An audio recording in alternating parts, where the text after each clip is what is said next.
I guess I want to see a show of hands. How many of you have done or like listened or like done any research into like a theology of government? How many of you? All right, this is like nerd candy right now. I love this. Yeah, this is something where, again, I certainly didn't learn this in school, like didn't learn this in high school, didn't learn this even in college to any meaningful degree. And so it's been something that in the last, I guess, 10 years, it's been something that's become much more something that I appreciated. And the reason that I came to appreciate it so much is just because I started to realize it doesn't matter if you're interested in this. These topics are interested in you. And you're going to be impacted by other people's view of these answers to these kind of questions. So first of all, thank you guys again for all being here. Super grateful for your ministries, both on me personally and, people I know. So here's what we're going to do. So we just had basically three, not competing. There was a couple parts that were competing, but three different visions of the role of government.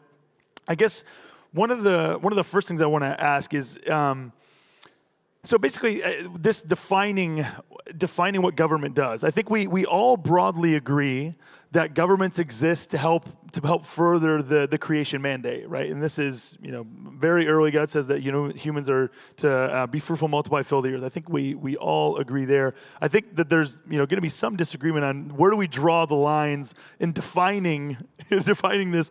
What is human flourishing? So, what are some of the other things that are helping to draw those lines that maybe you guys didn't have time to get to? Like, what are some of the other things that are just either naturally or theologically, that exist there that God lays out that maybe in your mind help to define these, where government begins and the rest of us, begin?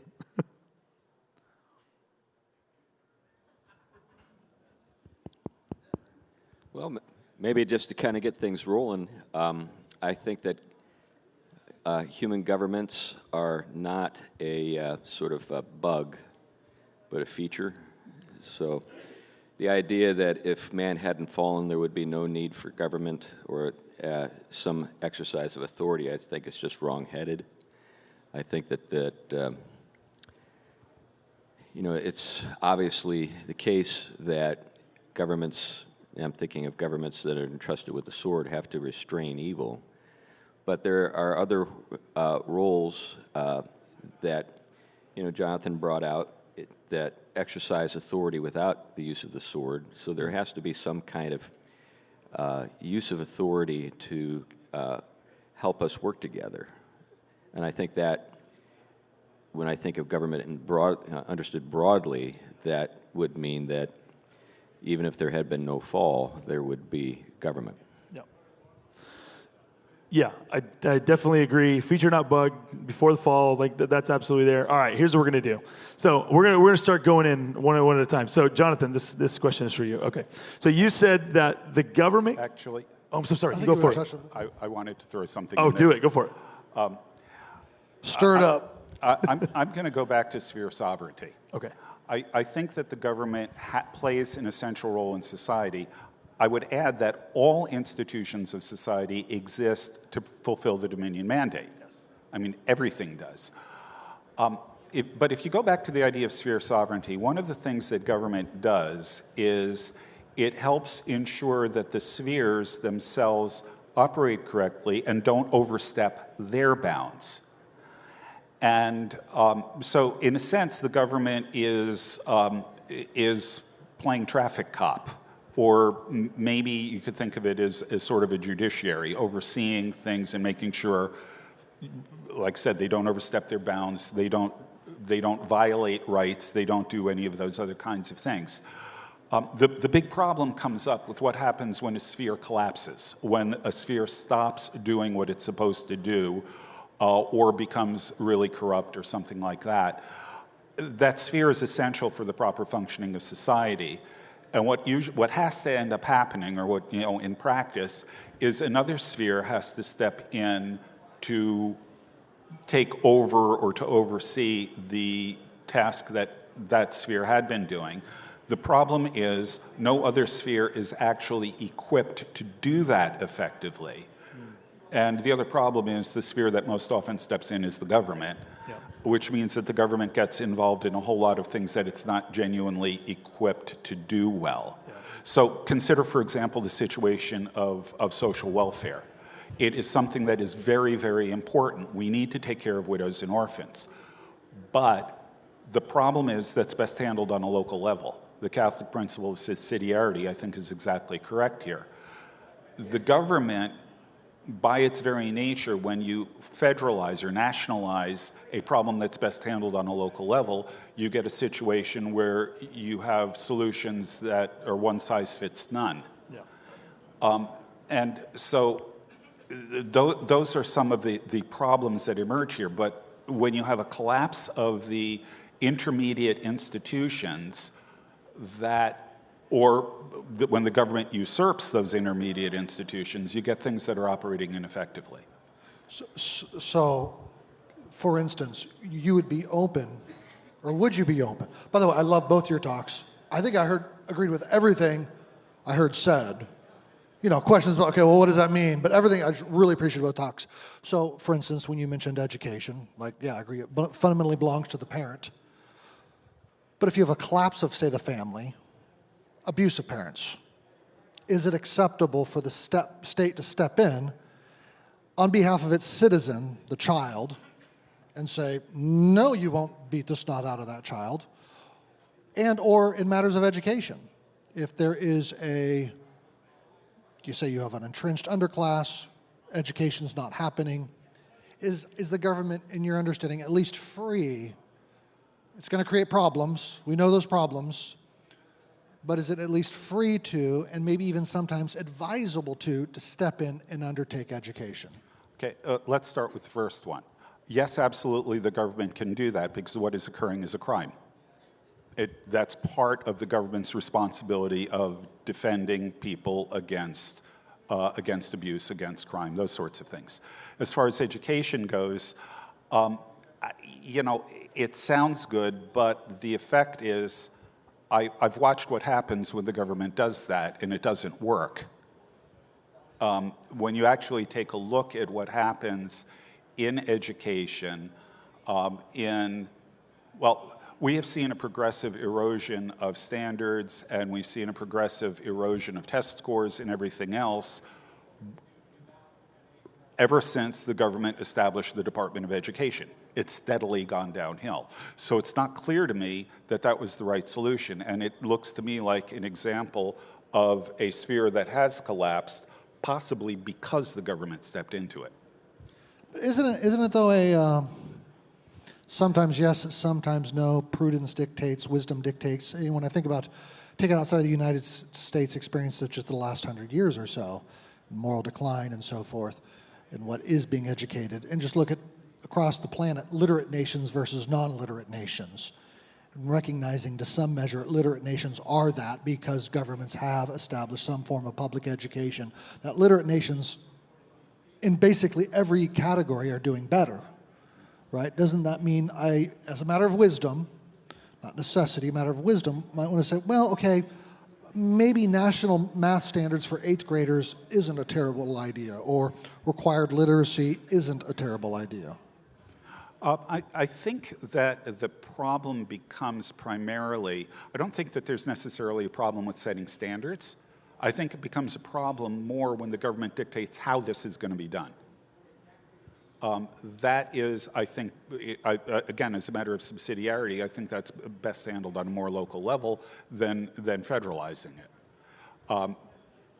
I don't have a problem in principle with the idea of local school boards making decisions for people who choose to send their kids to public schools. I do have a problem with the Department of Education telling them how they have to do that. Go ahead. Yeah, well, I was ward of the state for a good portion of my childhood and teenage years, and I generally am sympathetic to the idea that we need to have some kind of safety net, because there are parents who fail in their, in their callings to care for their children. But you end up oftentimes creating a kind of perverse incentive or disincentive system.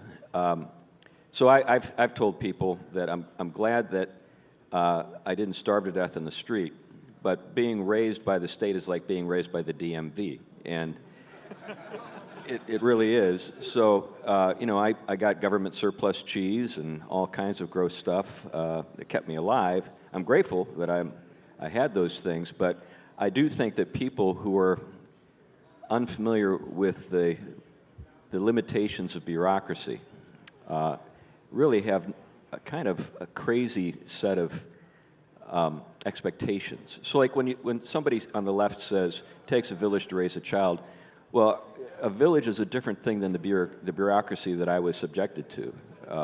That's not a village. That's a machine. So let's be careful with the metaphors or the connections that we make. That these things are not.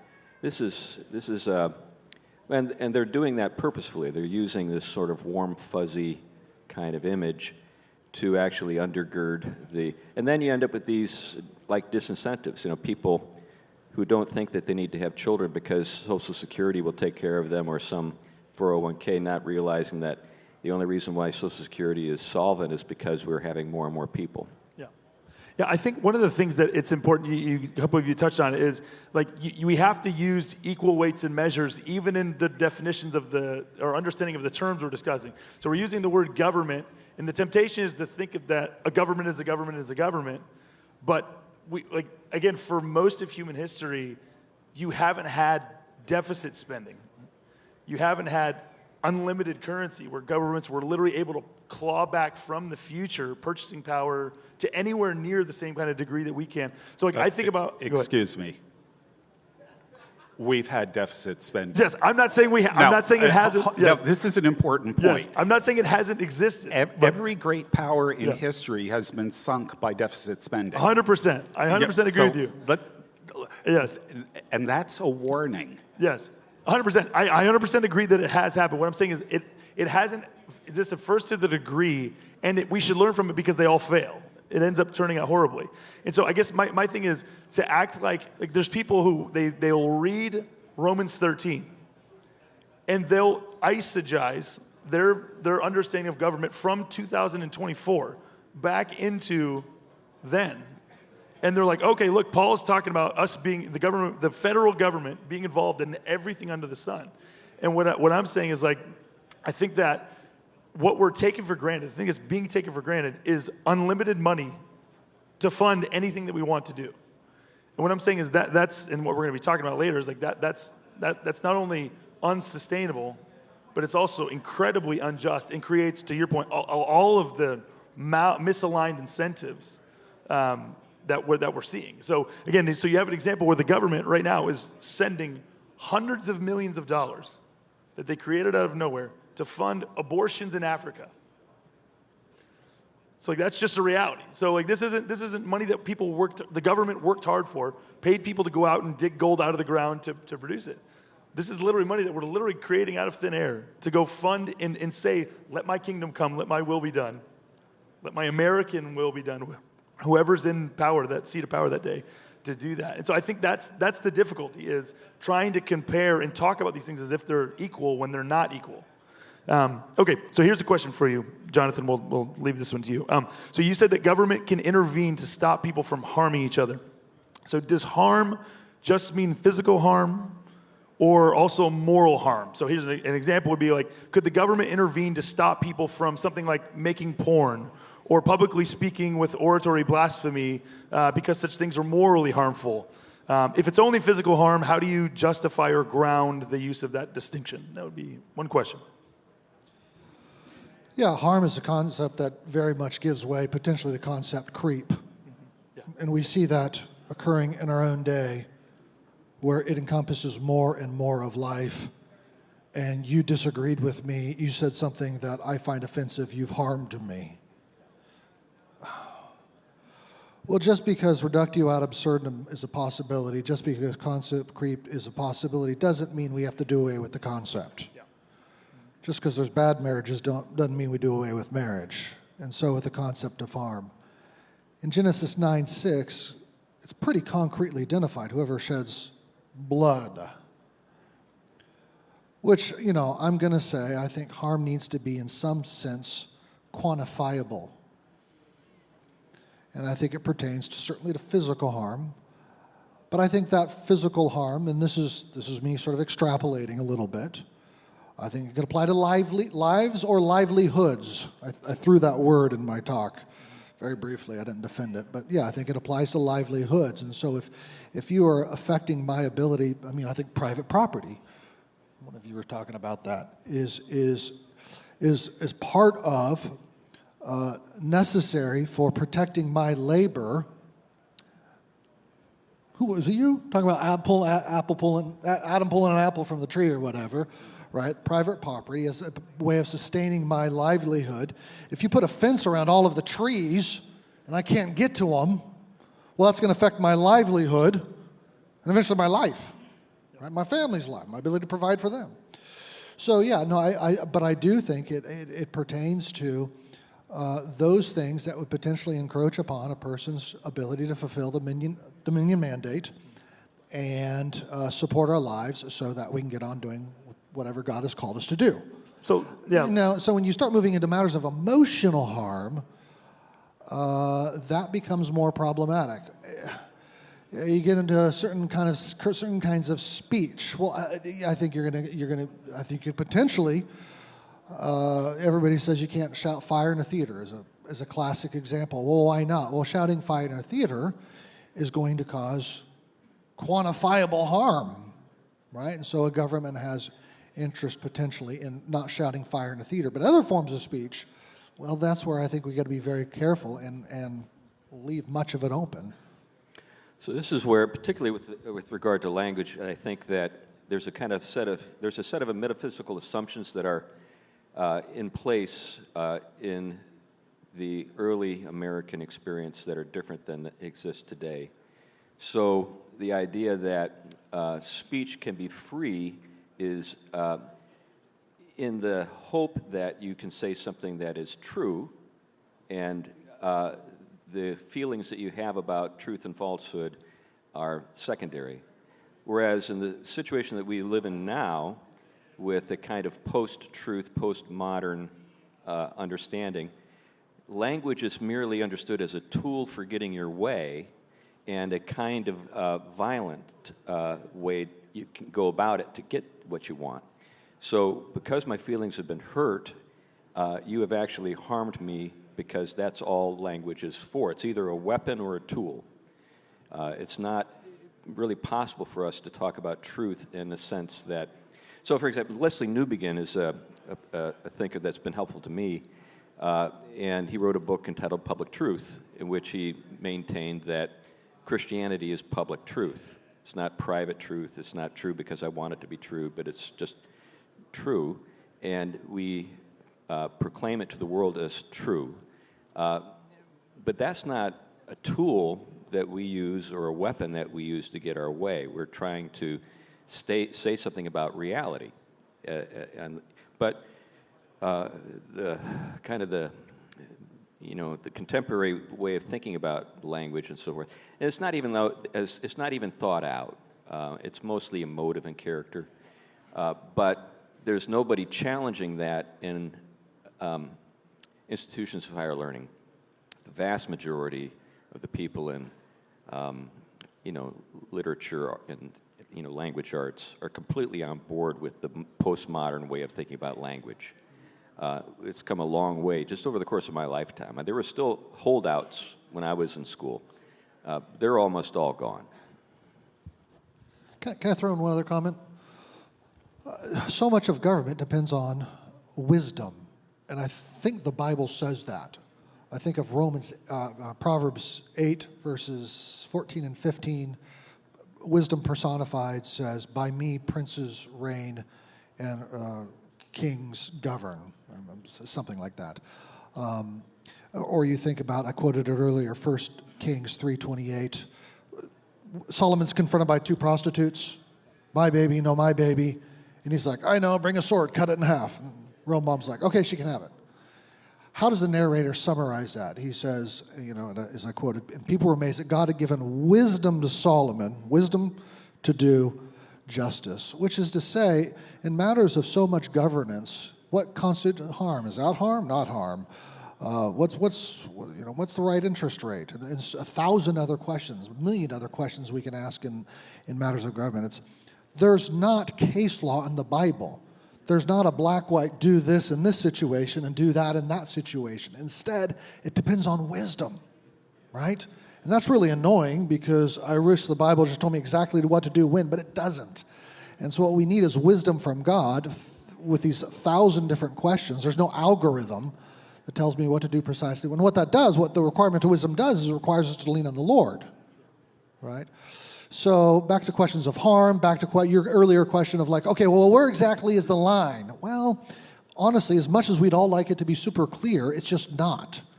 And it's going to require wisdom in case-to-case situations in order to adjudicate, is that sufficient harm for the government to act or not? Is that within the government's jurisdiction or not? Is it worth resisting right now or not? Graduated moment, down here, all the way up here, Lord, give us wisdom. Yeah, and I think this is one of the reasons why thinking about these things, and we're going to have Professor Jörg Guido-Holzmann is going to come after lunch. You'll all be filled and be happy to listen to him. But he's going to talk about how, and one of the things that we're going to talk about a lot is that, again, basically you're describing wisdom, but like wisdom is not the absence of any framework. Like wisdom is like it's freedom within a framework. So the human body has a skeletal system, and then it also has muscles and bones, and you need both of those. If you try to go without either one of them, you're going to have problems. And so if you're just, same thing with like something like jazz. Like there is structure, but then there's tons of riffing that can go on within the structure. And so you need, like I think we all would agree, the question is like at these different points, and one of the things that is exciting me the most is that sound money, like scarce money, is one of these very useful, like restraining or defining principles to define what the government can do. Because fundamentally, the government can't, the federal government can only do what they can fund. And so giving them the ability to just create money to do whatever they want to do or whatever the party in power wants to do, like that blurs the line in terms of what the government is, what reality is. Because again, endless money allows you to subsidize things that wouldn't exist otherwise, that wouldn't normally be allowed, or they would just die if they were allowed to live in the free market world of ideas, or again, free market more broadly. I have one more question here, Chris. So would you, Professor? Chris, would you say so? This is what I took from what you're saying. Do you believe that like human government is basically it's modeled after like an organic outflow of the rule of the father in the home? I mean, like Paul says that God is the Father from whom every father and every family in heaven and earth is named. Yeah, that's some wordplay that Paul's engaged in there, and you don't get it unless you can read Greek. Essentially, what he's saying is you can't say family in Greek without saying father, because the name family in Greek is a derivative of the name father, the word father. So when he's referring to every family in heaven and on earth named for the Father in heaven, that's what he's getting at.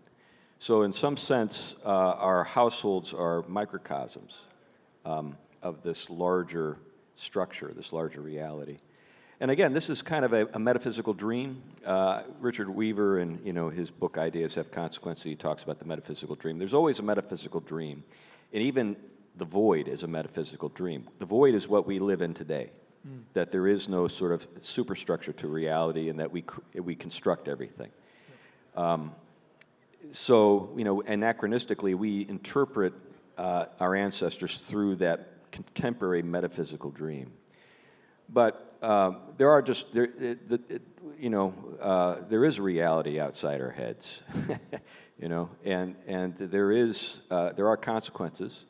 And we press up against that reality, and we experience those consequences.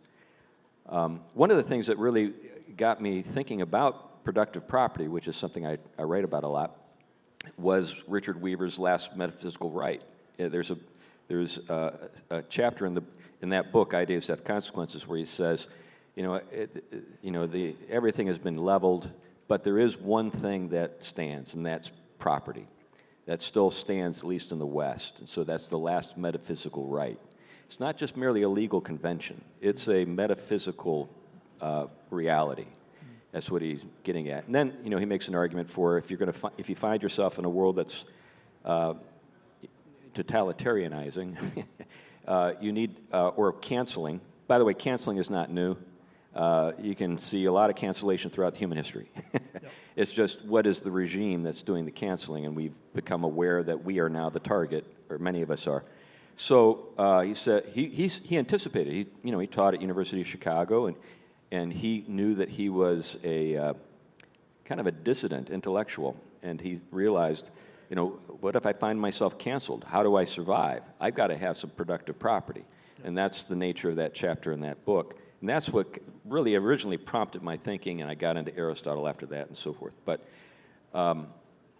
that's one of the reasons I, talked to people about the importance of productive property. But again, it's based on a reality. It's a metaphysical reality. If I can jump in here for a moment. Two things that I think are really interesting when you look at the Roman context of this. The first of them is that Rome was a society that was governed by law, and pretty much every kind of law we have today existed in Rome, except one. They had virtually no family law. A little bit on inheritance, a little bit on marriage, but really no family law. And the reason for that is the father was the absolute head of the family. Fathers could literally arbitrarily condemn their children to death. And that happens with infanticide and things like that.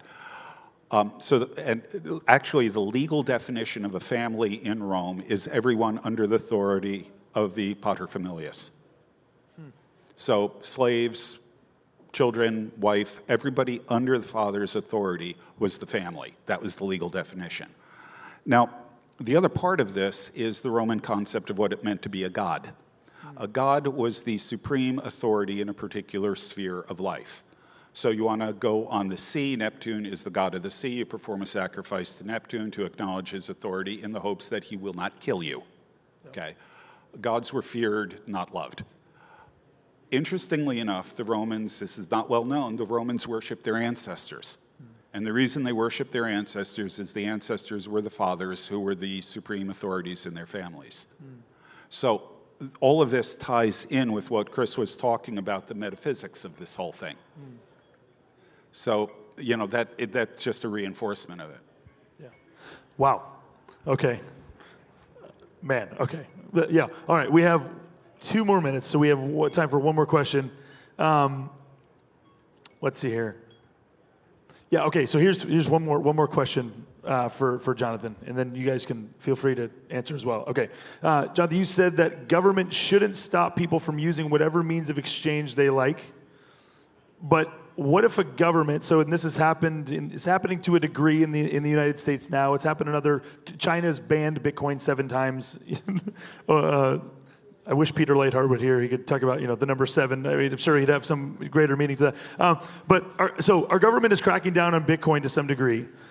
Is the Biden regime's persecution of Bitcoin, is it legitimate? How would you define what do you think about that?